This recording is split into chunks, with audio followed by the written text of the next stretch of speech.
noches. En honor del tiempo, voy a tener que subirme a la moto. Todo por culpa del doctor y de su paciente embarazada. Bueno, le quiero agradecer también la elección del tema y la convocatoria a la comisión directiva y al comité científico. El embarazo como parte de la vida del manejo en la era de los inhibidores de tirosina quinasa. Estos son mis conflictos de intereses.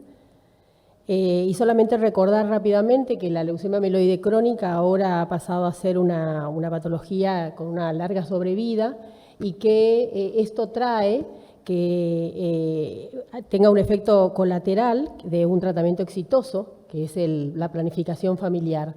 Todos sabemos que ya la sobrevida global es como la de los pacientes normales, como de personas normales, así que bueno, tenemos que tener en cuenta esto en toda la práctica clínica de médicos que atendemos leucemia mieloide crónica. Hay que recordar lo importante que es la epidemiología en este tipo de patología como es la LMC, donde el diagnóstico es de la quinta, sexta década de la vida, pero recordar que nosotros en este lado del mundo tenemos pacientes muy jóvenes. Y que tenemos que incorporar dentro de estos términos, sobre todo para la leucemia mieloide crónica, que ya está incorporado para la leucemia aguda, lo de los hayas, que es que de edad de pacientes de entre 15 y 39 años. Hay que recordar que el 10% del diagnóstico de los pacientes con leucemia mieloide crónica se hace son mujeres que tienen edad fértil, es decir, entre 20 y 44 años. La prevalencia de leucemia mieloide crónica es de 1 en 10 millones de pacientes de embarazos, ¿no? El grupo GIMEMA encontró en un 48% de mujeres en edad reproductiva en un registro que ellos tienen. Nosotros en el Hospital Ramos Mejía, bueno, la doctora Pagani en el 2019 presentó este trabajo muy interesante donde estudió los pacientes Haya del Hospital Ramos Mejía y fíjense que los Haya en el grupo del 2000 al 2019 fueron del 45%, así que nosotros, bueno, tenemos una casuística importante. ¿Y qué pasa con la leucemia mieloide crónica en el embarazo? Es una situación obviamente difícil, de difícil manejo y no deja de ser un desafío. Porque sabemos que en la leucemia mieloide crónica y en el embarazo hay riesgo de aborto, que es de un 12%. Los ITK están contraindicados, existe un grupo con guías disponibles, pero no estudios randomizados, eso también es importante, como dijo Ángel, esto es retrospectivo. Hay mucha bibliografía relacionada a esto, pero de grupos que tienen 20, 30 o 100 y relacionados sobre todo a tratamiento con imatinib. Hay recomendaciones de expertos, necesitamos reporte de casos para enriquecer la casuística. Hay un solo registro, que es el registro de la European Leukemia Net, que fue presentado en el ASH del 2019 y que está activo y que por ahí es interesante que podamos participar nosotros como médicos de este lado, pero también nosotros tratar de hacer nuestro propio registro.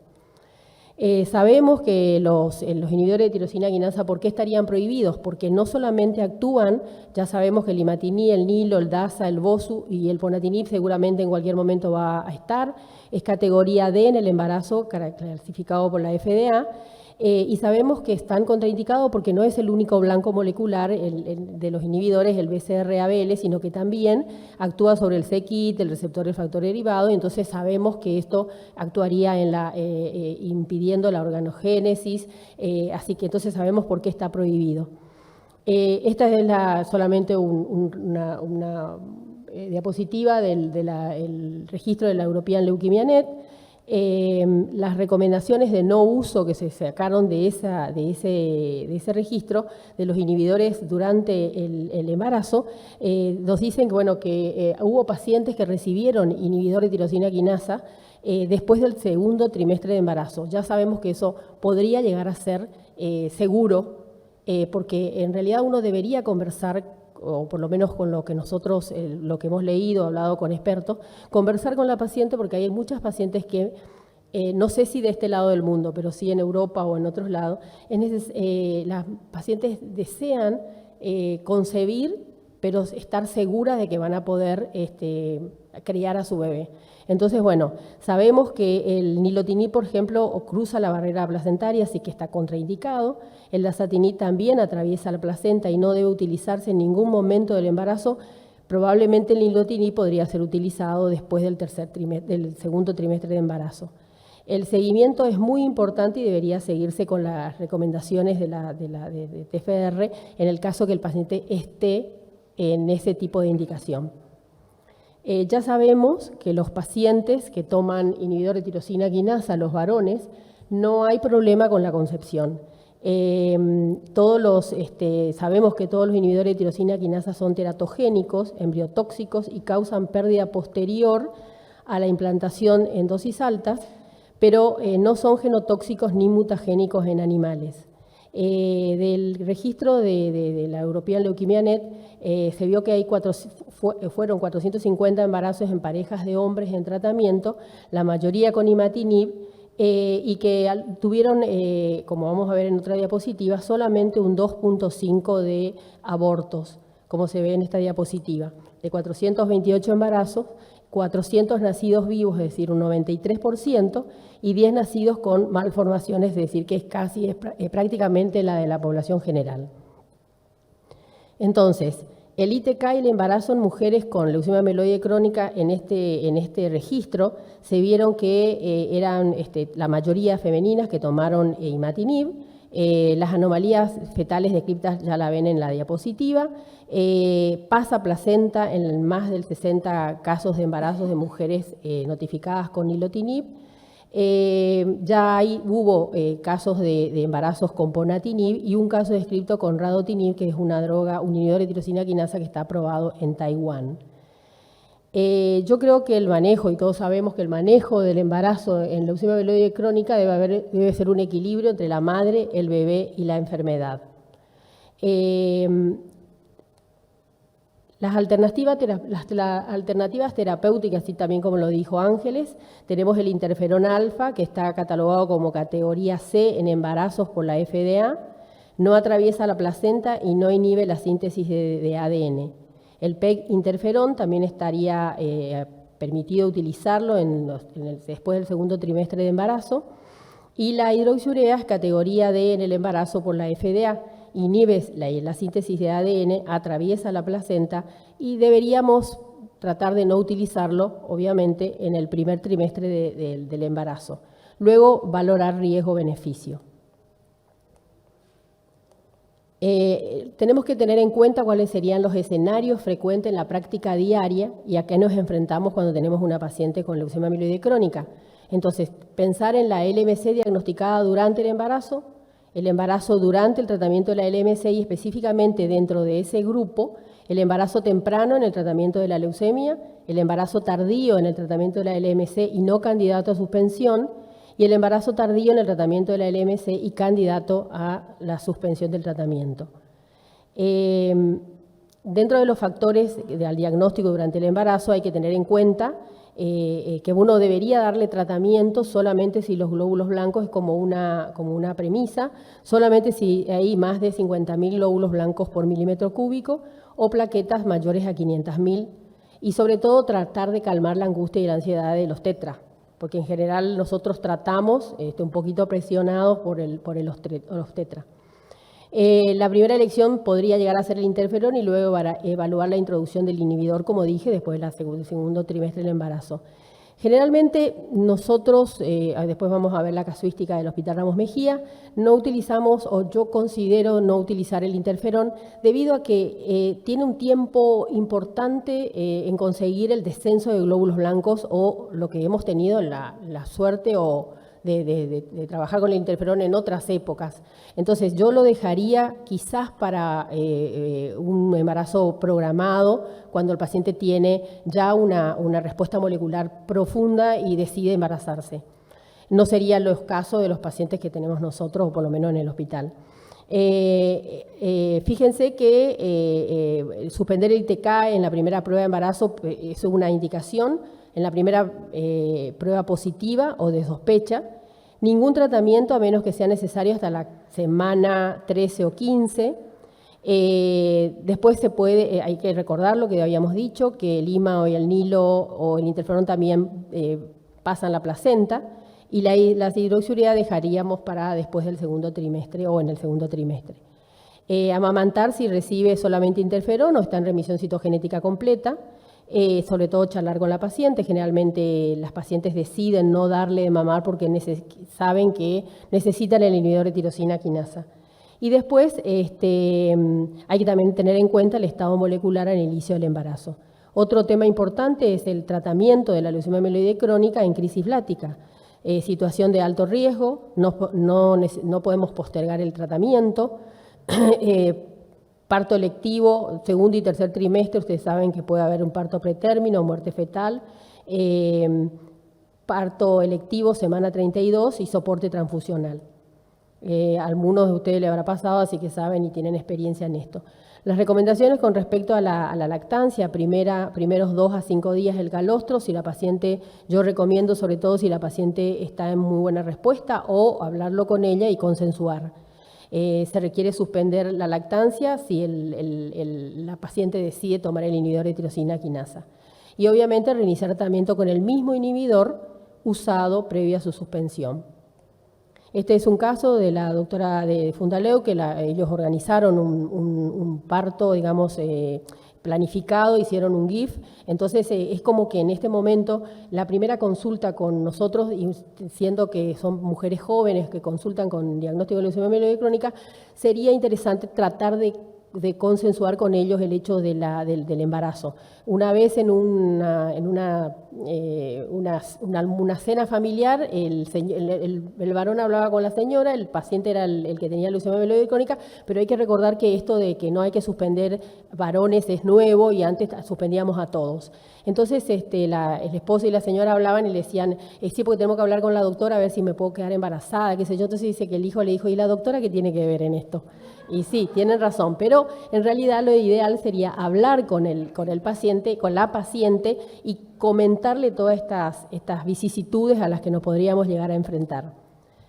Estas son las recomendaciones para suspender el tratamiento de TFR que hablamos ayer en las charlas, y yo creería que sería una buena guía para cuando uno tiene una paciente que se quiere embarazar y que está en condiciones de suspender. Estos deberían ser los controles a qué paciente le deberíamos suspender y qué controles deberíamos seguir. Bueno, esta es nuestra experiencia del MC y embarazo en el Hospital Ramos Mejía, 19 embarazos de 17 mujeres desde el 2000 hasta la fecha. Fíjense, 19 embarazos de 17 pacientes y no planeados fueron 8 mujeres que tuvieron 10 embarazos, 2 gemelares, 11 nacidos vivos y un aborto. De los embarazos planeados, una mujer y un nacido vivo, y de los hombres fueron 8 embarazos, 1 planeado, porque se nota que le llegó lo que yo le había dicho, porque el resto fueron todos sin planear, pero por lo menos avisándole a la doctora, ¿no? Las características y los resultados de los embarazos no planeados en mujeres con leucemia mieloide crónica, solamente ver el hecho de la edad de los pacientes cuando se quedaron embarazadas y el tiempo de tratamiento previo al embarazo, solamente 11 meses, con un rango entre 2 y 20, ¿no? Como que a pesar de que uno habla, todavía no logramos traspasar algún tipo de barrera. Recordar solamente que en nuestra casuística habían sido utilizados todos los inhibidores de tirosina quinasa, inclusive el ponatinib. La mejor respuesta al momento del embarazo, remisiones moleculares, solamente 4 pacientes tenían remisión hematológica completa. El tiempo de exposición durante el embarazo, utilizando el inhibidor de tirosina quinasa, fue de 30 días. Yo creo que cuando ellas comienzan a tratar de tener un bebé, ya comienzan a pensar de que probablemente estén embarazadas y entonces, por suerte, la exposición no fue tan importante. Tratamiento durante el embarazo fue solamente observación en 6 pacientes, hidroxiurea en 4 y leucoaféresis en 1. Realmente el uso de la hidroxiurea en nuestra casuística no tuvo la implicancia de producir eventos, los bebés están todos bien, están todos nacidos bien, no tuvieron complicaciones y están cumpliendo 15, 18, 20 años, ya son hombres hechos y derechos y aparentemente no tienen ningún tipo de problema. Después, de las características, las características y resultados de los embarazos no planeados. Este fue un poquito más complicado porque vamos a ver pacientes que no tenían remisión hematológica completa, inclusive hay algunas que, obviamente la segunda que falleció, porque es una paciente que estaba en un protocolo de investigación, estaba en remisión molecular completa, pero ella se embarazó sin autorización y dentro de un protocolo de investigación, y recuerden que eso es un SAE, y tuvimos que, después que ella tuvo su bebé, no volvió más a la consulta, tampoco entendió muy bien lo que era esto y obviamente progresó a crisis blástica y falleció.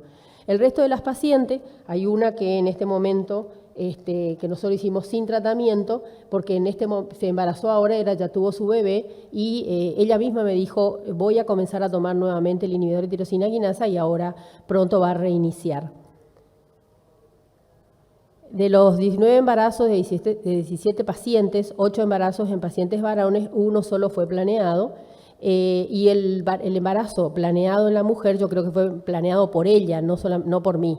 ¿Por qué? Porque ella estaba con toxicidad hepática y había suspendido el inhibidor de tirosina quinasa y se nota que en la suspensión por la toxicidad ella planeó su embarazo. Pero lo tuvimos que poner como embarazo planeado. La verdad que actualmente está en remisión molecular completa, con un hijo sano. La edad del embarazo en pacientes varones, fíjense que la media es de 34 años y la mediana de tratamiento con el inhibidor de 37 meses. Para ir finalizando, los inhibidores de la tirosina quinasa revolucionaron el tratamiento de la leucemia y cambiaron la perspectiva para los pacientes. La leucemia se ha convertido en una enfermedad con larga sobrevida y calidad casi similar a la población sana. El manejo de los pacientes debería contemplar el estilo de vida y los deseos de la descendencia. No se han establecido criterios sistematizados para el tratamiento de la LMC y el embarazo, porque son solamente reportes de casos. Es muy importante y necesario el reporte para que se puedan obtener datos concretos y conclusiones que permitan tomar conductas en base a un mayor conocimiento. Ya sabemos que en el caso de los pacientes varones no es necesario interrumpir. Para las mujeres, particularmente aquellas con enfermedad avanzada, el manejo es más complicado. En la era de las terapias dirigidas, las respuestas moleculares profundas alcanzadas con el uso del ITK permitirían programar embarazos con un menor riesgo de pérdida de respuesta. Y sobre todo, tener en cuenta que lo ideal sería tener respuestas moleculares profundas de 4 a 4.5. No hay consenso con respecto, en el caso que el paciente la mujer esté en respuesta molecular profunda, cuánto tiempo antes deberíamos suspender el inhibidor de tirosina quinasa para que la paciente procree. Mi opinión es 7 a 10 días. Pregunté a otros líderes de opinión, y ahora van a ver lo que me contestaron, cosa de que esto me indica que nosotros nos deberíamos sentar a conversar para tener una guía de este lado del mundo para las pacientes que están en respuesta molecular profunda y que desean quedarse embarazadas. El manejo de esta difícil situación resulta un desafío para el equipo médico. Coincido con la doctora Ángeles que la intervención del hematólogo tiene que ser conjunta con el ginecólogo, con los genetistas, con la psicóloga y con el equipo obstétrico, ¿no? Esto fue lo que me contestaron. Fíjense que hay diferentes opiniones. Le pregunté a Jorge Cortés, a Elisabetta Brucese, que es una de las del registro de la European Leukemia Net, Beppe Saglio de Italia, que tienen el grupo GIMEMA, y todos fueron de una doctora de España, Marité de Gran Canaria, y en realidad hay disímiles opiniones. Algunos no suspenden, algunos suspenden antes, algunos suspenden mucho tiempo, como Jorge Cortés.